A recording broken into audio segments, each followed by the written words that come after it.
right, welcome into the studios today, ladies and gentlemen, Mr. Matthew Cutler. He is fire chief here in Dublin. I should refer to you as Chief Matthew Cutler. Chief, how long have you been as the leader of our fire department? Has it been 3 or 4 years now? It's December of this year will be 4 years. Wow, time flies. I started thinking about that whenever we spoke the other day. I said, man, it's only been a year, and then I said, no, it's had to be 3 or 4 years, you know, because it clicks off, doesn't it? Yes, sir. Time does go by. Yeah, and you've always had a passion. You've always wanted to be a firefighter, I would take it. That's right. It started young in my life. My dad, he was a volunteer at Buckeye Fire Department, and even before I should have been, he was letting me ride on calls with him. And there's always a funny story I like to share. He had a red light that he'd throw on the top of the truck, and the cigarette lighter plug in his old Toyota was not that great, so my job was to hold that plug in, son, make sure the light keeps turning.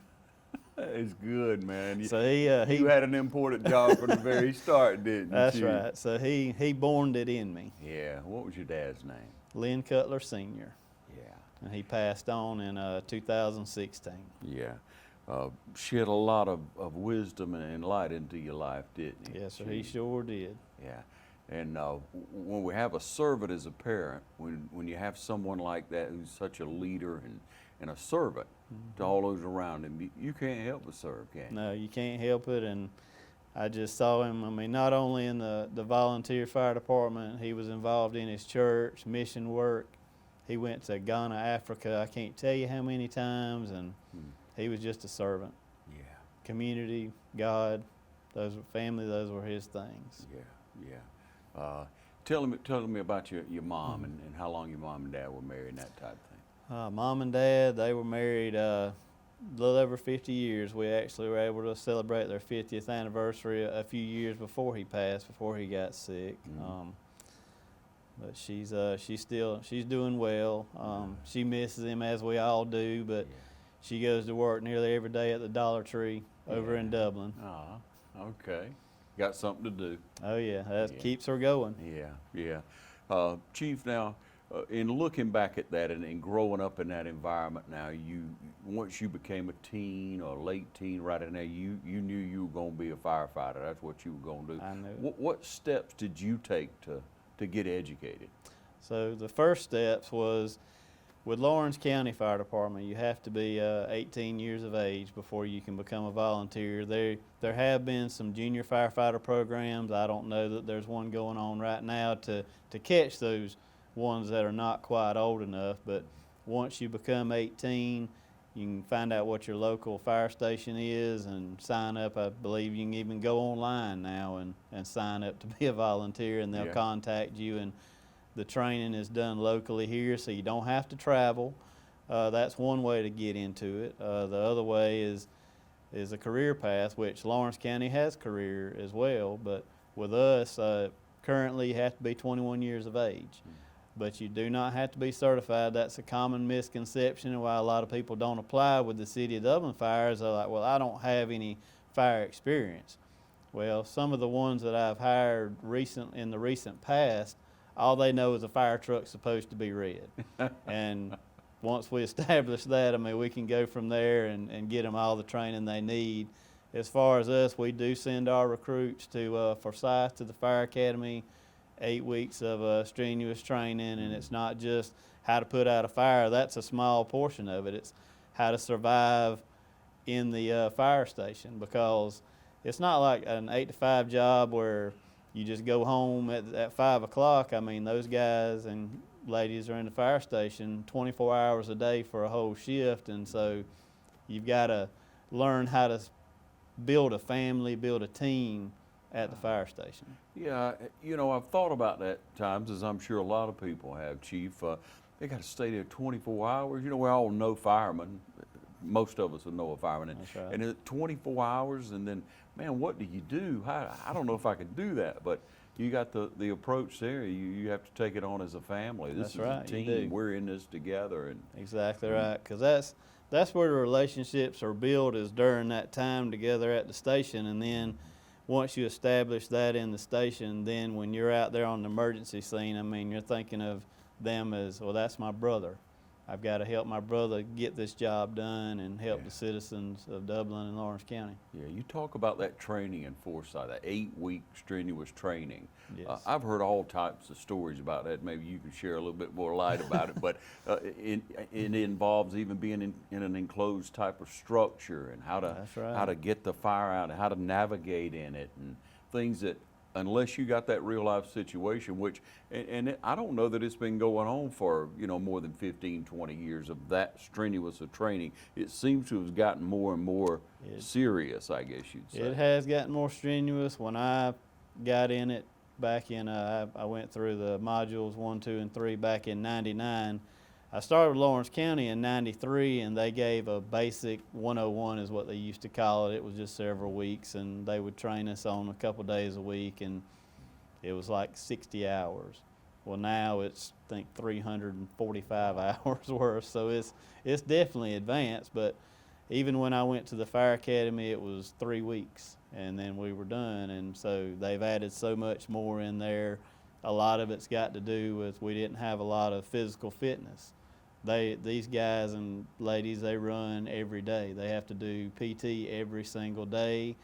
To teach them how to survive and get along in the fire station. I mean, up there at the academy, they're cleaning bathrooms, they're checking off trucks. I mean, so it's a real life experience when they're getting their training. And then, of course, they're teaching them how to extinguish the fire and the hazards of this and that, like you were talking about in confined spaces, because we don't get to pick where the fire is at or anything like that. A lot of times don't know much about what the environment is or the layout of the building, so they have to be prepared for a lot of different things to come. Chief, you remember years and years ago that y'all would have an older house, abandoned whatever, and y'all would burn it as a practice Yes, thing. Man, that's changed now. I can remember that, and I'm like, wow, that. Yeah, times have changed a lot.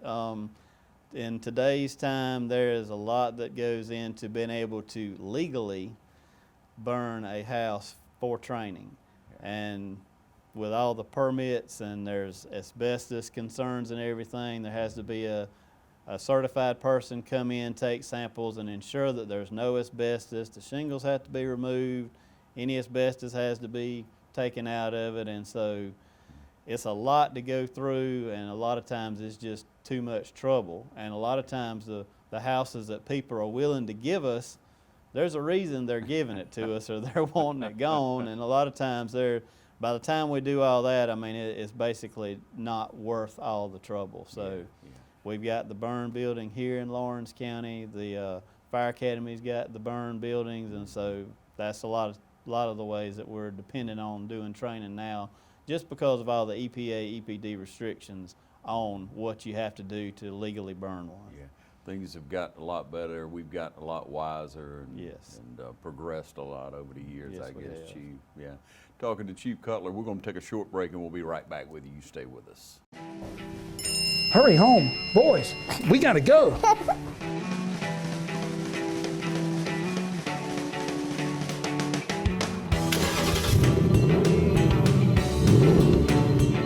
Oh, we're racing. Let's see what you got, boys.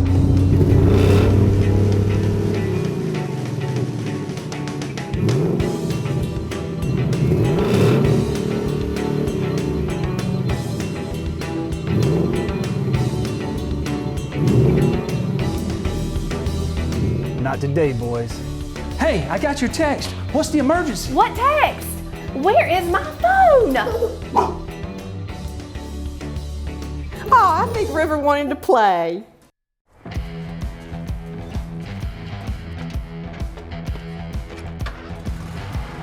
You've got miles and miles of grass to mow. So you're going to need a machine built to perform. Day in and day out.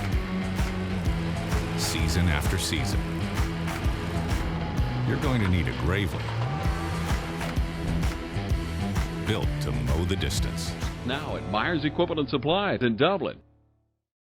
Well, Chief, word on the street and around the community is you recently went on a vacation with your lovely family, and you know, we all love vacation this time of year.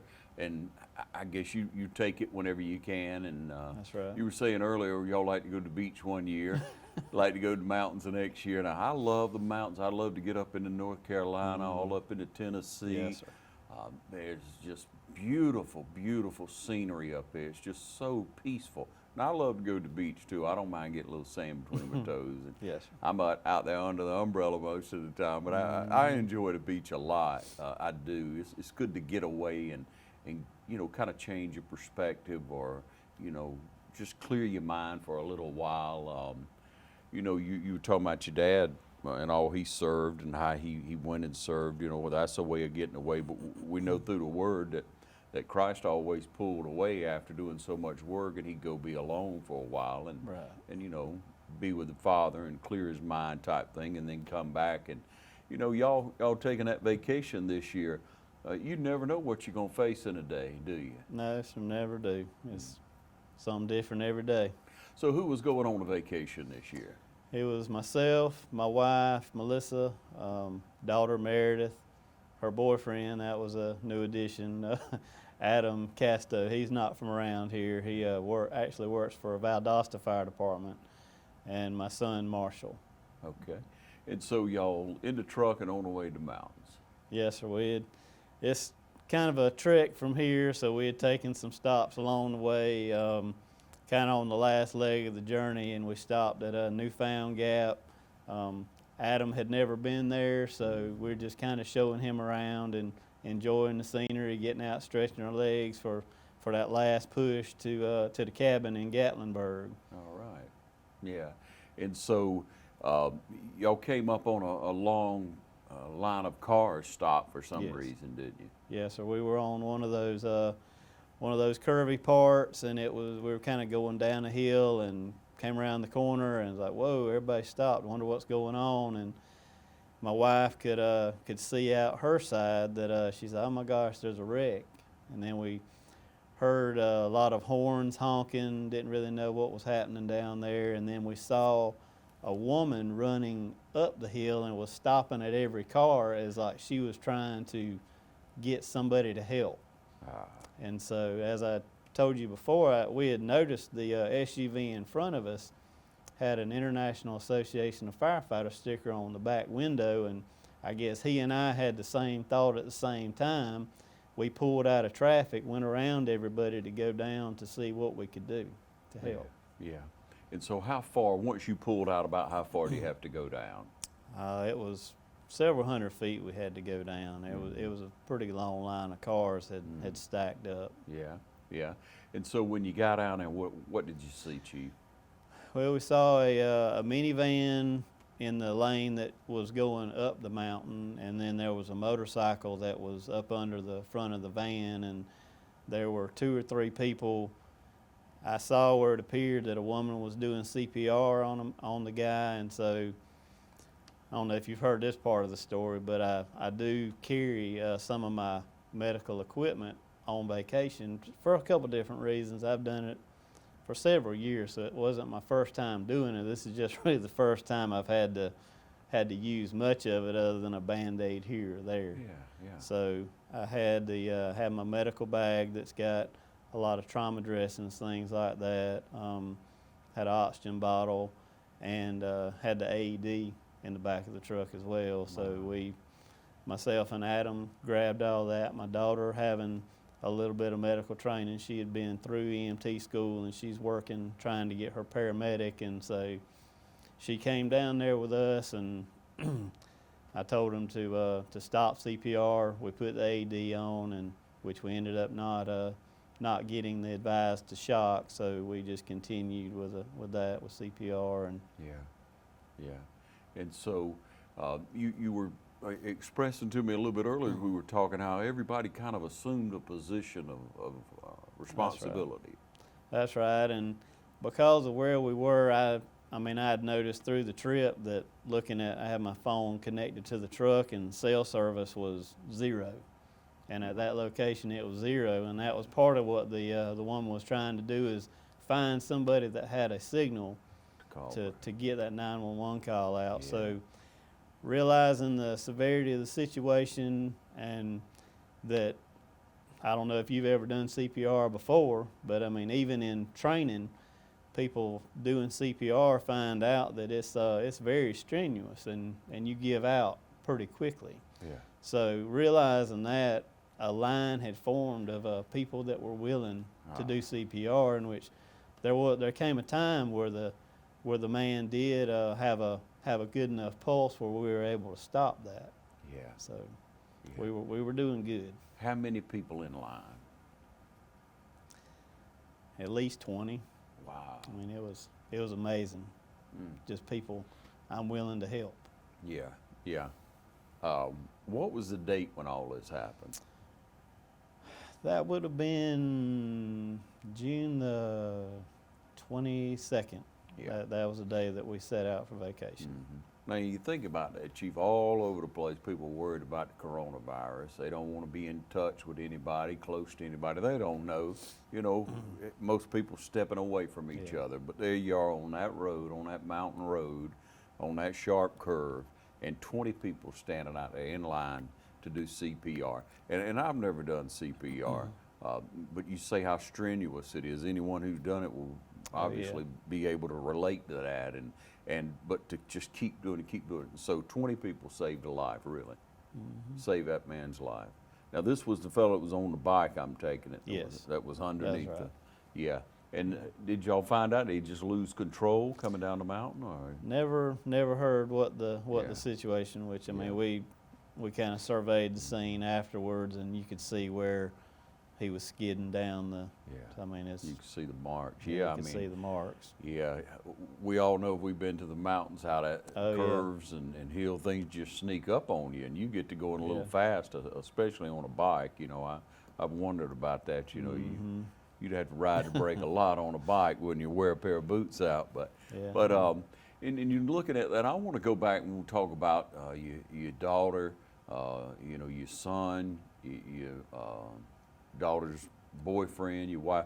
Now, you were saying some of them went back, a couple of them went back and was directing right. traffic, trying to, you know, make sure everything was moving along, I guess, and at the same time saving a life. Right, and my wife, she had thought about, well, we need to do something with traffic and try to make sure that, because a lot of times when you have a wreck, there's always a chance of the secondary wreck. Oh, yeah. And so a group, I don't know how many was in the group, but my wife, she saw I didn't think about it, my traffic vest. I have a traffic vest in my truck as well, and normally when I get out on something, I grab that and I put it on. Well, I was using my truck as a scene blocking tool, so I guess that's why I didn't think about it. But she saw that vest, so she actually put that vest on, and her and my son went back up the hill, and other people helping, and they were just, I mean, they didn't have radios, they didn't have any way to communicate other than yelling Back to and each other forth. down. It's like, okay, it's clear, send some down. And Yeah. And so what finally happened? Did y'all have to haul him out? Did word get out and 911 respond? Or? Somebody had got a 911 call out, and the first ones on scene were the park rangers. There were 2 park rangers got there, and they also had some medical supplies, and they asked us if he wasn't ugly. He just said, what kind of level of service do I have here? And each person will say, we had nurses, we had EMTs, firefighters, and so he's like, what do y'all need? Y'all doing good? What do you need? Yeah. How about that? Yeah. And so then obviously an ambulance showed up. Yes, 2 ambulances. Did you get the man's name? I never did. Oh. I didn't get his name, Yeah. but 2 ambulances showed up, and they fell in with us and asked what we had, and I mean, we had splinted some injuries and dressed some wounds and things like that as well. So other than the man who was unconscious and y'all revived, who else was injured? People in the van, I'm taking it. No one in the van was injured, thankfully. Okay. But it was a group of motorcycles that was traveling together, and Yeah. so, but just the one motorcyclist was Yeah. injured. Okay. All right. And so all of it kind of comes to a close there. You know, when y'all standing there talking, what was said from that point? What are some of the things that were shared with each other? We were just sharing, like, where are you from? And so the guy that was in front of us, he was from Florida. There was a volunteer that was actually from the community, and I mean, he was just talking about, it's like, man, this right here, I need to go through my bag. Yeah. He's like, I'm glad y'all were here and had the things that you had, because it's like, I got a bag, but I need to go through it and things like that, and Yeah. just taking a breath and realizing what just Happened. what just happened. Yeah. Because, you Saved know, a I life. go on vacation to kind of get away from it all. Yeah. And, Yeah. but not that day. Yeah. Yeah. You were there for a reason, weren't you, Chief? For sure. We'll take a short break and be right back, ladies and gentlemen. Stay with us. Lawrence County's leader in hometown banking is Farmers State Bank. From our customer service professionals to our mortgage specialist or any of our professional lenders, we're committed to making banking as easy as FSB. Farmers State Bank, with locations in Dublin and Cutler, member FDIC, and an equal housing lender. Stop by today and find out why we make banking as easy as FSB. It's really hot outside, and the deals are even hotter with the City of Dublin natural gas. How would you like a free 40-gallon hot water heater plus free gas installation? It's easy. Just pick up the phone and call Brad Grimes with the City of Dublin Natural Gas, 277-5048, and get a free hot water heater and free installation. The City of Dublin Natural Gas, saving you money every single day. Okay, we're back with you, and I tell you, you can't take life for granted, can you? No, sure can't. When you have an opportunity to save one like that, be a part of something like that, the Lord puts you in that place at that time, you know, you walk away with a different feeling, I guess. Yeah, Really, it's- I bet it was a good vacation after that. Yes, sir. It was, and it's like I was telling Peyton, which Peyton called me a couple days later, and I saw his name light up on my phone, and I'm like, what's Peyton calling me? Something must be happening in Dublin. Yeah. Because he hears or sees the fire trucks go flying by, and he'll call me and say, hey, what's going on? And Yeah. but he had heard about about what had happened up there, and he wanted to know what the details were. But yeah, it was definitely an experience, and we did have a good and thankfully uneventful vacation. It was kind of a joke that Adam and I had after that day. Is like, all right, we're not working today. we're going to enjoy. We're not working. Yeah. So, well, we don't need to do too much work, because I was kind of low on supplies at that point. But yes, it's I come real close, because we had that extra person, so we had more luggage, more stuff to take, and I almost took that stuff out of the truck when I was loading up that morning.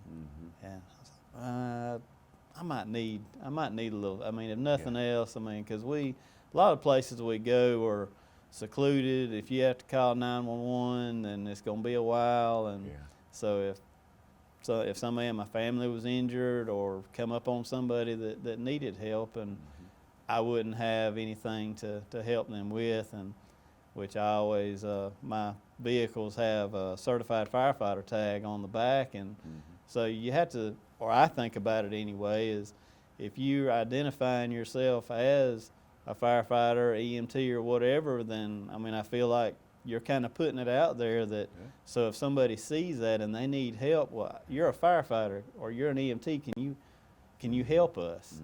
Then You got to be I feel like I prepared. need to be prepared to an extent. Yeah. Sounds like you are to a great extent. I'm glad you came in and shared the story with us, Chief. Now, what do you tell other people who have EMT training, a nurse, other people who know CPR? What do you tell them about experiences?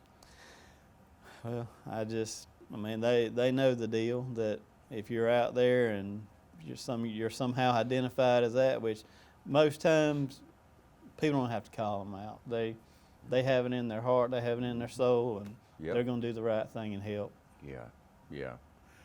It's great to be an American, isn't it? It is.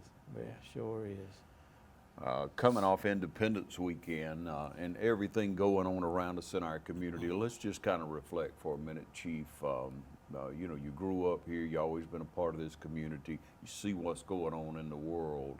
But what do you tell your men and women that work with you? What do you express to the community as a whole as to what our attitude and our presentation to other people, the way we treat other people, what should that be right now? Treat them as their family. If you treat somebody like you would treat your family, then you should be fine. You should have no conflict. Yeah. Chief, that's good words. Again, we appreciate your heart, appreciate what you do for our community and for coming in and sharing an exciting story of saving a life, of being prepared, of what training does for you. And if you have someone out there with a servant's heart, you have someone out there with a giving spirit, you have someone out there that may want to be a firefighter, you can get in touch with Chief, right, Chief? That's right. Yeah, and all you got to know is that fire truck's red. From there on, Hey, we can work with that. work with that, Chief. Thank you so much. Yes, sir. Thank you for joining us right here on TV 35.